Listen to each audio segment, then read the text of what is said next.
I built $1 million sustainability firm and then I lost it. Here's what net zero actually costs. If you're building a sustainability business or you're a CFO who just got a net zero quote that made your eyes water, I need 9 minutes of your time. Because I'm about to show you exactly why genuine climate work costs, what it costs, and what happens to a business that refuses to charge for it. I know because that business was mine. I built a sustainability consultancy to over $1 million in annual revenue, profitable, growing, real product market fit. And I lost it. My family went into debt to keep it alive, not because we were bad at the work, we were actually very good at it, but because the market won't pay what real climate action actually costs. Stay with me, because by the end of this, you'll understand something most people in this industry only learn the hard way. The real price of net zero, and the one mistake that quietly kills good sustainability businesses. I made that mistake 20 years. I'll show you exactly where it cost me, where it started. Let me take you back to 2003, because to understand why this business died, you have to see how it was built. I was a one person on a bike cycling around London, helping organisations become more environmental. My nickname at some companies was the Green Man, because I turn up on a bicycle, and yes, the bike was green. It was great work, but I was pushing water up a hill for a very long time. Nobody was thinking seriously about sustainability. The market just wasn't there yet. Then 2008 happened, the financial crash, and something shifted. People started thinking about sustainability differently. CSR emerged. Organisations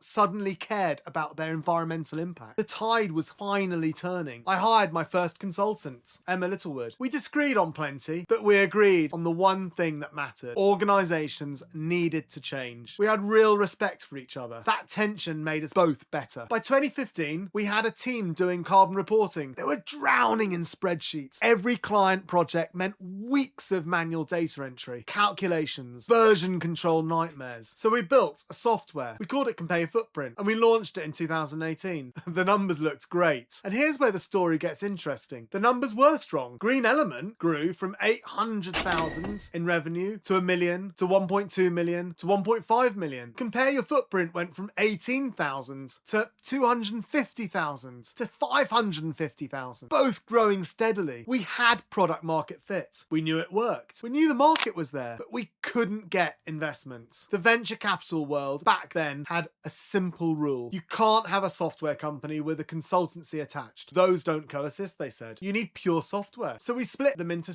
two separate legal entities, hoping that that would unlock funding.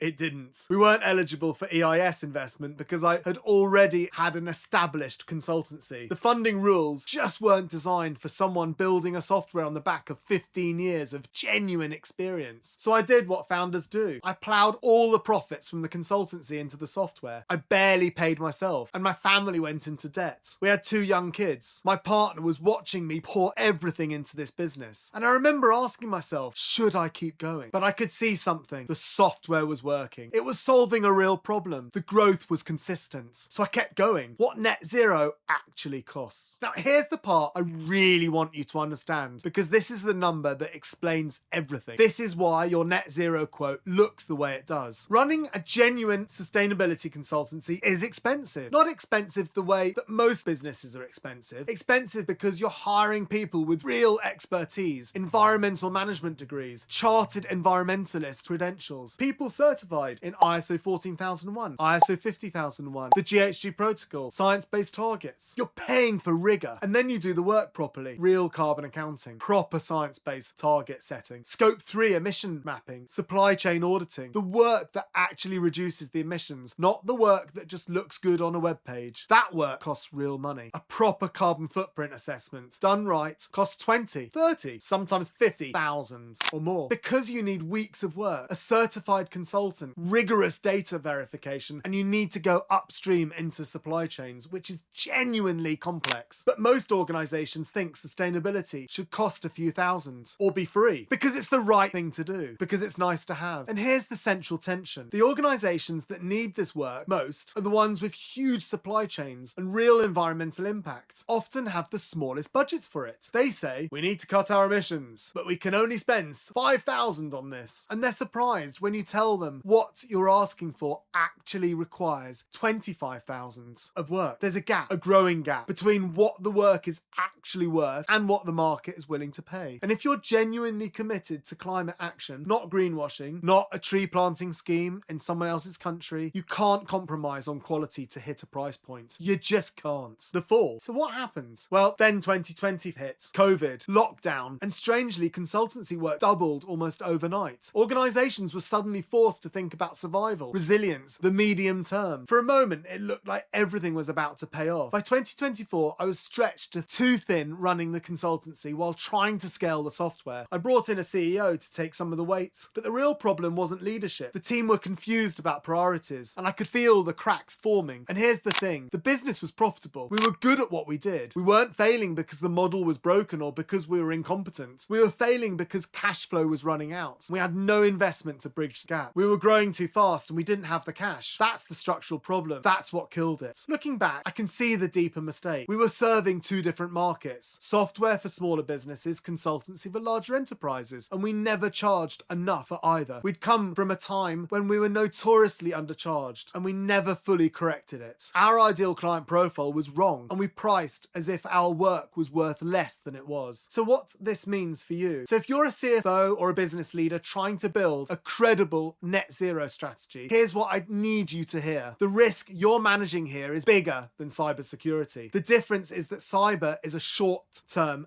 threat. Climate risk is a medium to long-term one, which makes it far easier to ignore, right up until it isn't. Real net zero is expensive, not because anyone's trying to rip you off, but because genuine climate action requires rigor, expertise, time, and investment. A software platform that gives you dodgy emission data and calls it strategy will cost you less upfront, but it will cost you far more in regulatory risk, in lost stakeholder credibility, and in actual climate impact. You'll miss your targets. You'll face audit failures. You'll create greenwashing liability. My past business didn't fail because the approach was wrong. It failed because most of the market isn't yet willing to pay what genuine climate action costs. Organizations want net zero. They want it at a discount. The businesses I work with now, through 51 to Carbon Zero, understand this. They're FTSE, NASDAQ, and extra listed organizations. Their CFOs know that climate risk is business risk, that cutting corners on sustainability data is like cooking the books on your financial reporting. It's not a saving. It's a liability you can't afford. And honestly, I didn't frame the last business's closure as a failure. 25 years of work, 500 organizations helped, a podcast with over 200 episodes and between 30 to 40,000 followers, and a software that's automated what used to take weeks, and a team of genuinely brilliant people. That's not failure. That's a foundation. So let me leave with this with you. I'm going to leave you three things. If you're a founder building a sustainability business, price your work on what it's actually worth, not on what you think the market will pay. You'll serve better clients, attract better partners, and you'll sleep better at night. If you're a CFO building a net zero strategy, invest in the right expertise now. The upfront cost is real. The cost of cutting corners is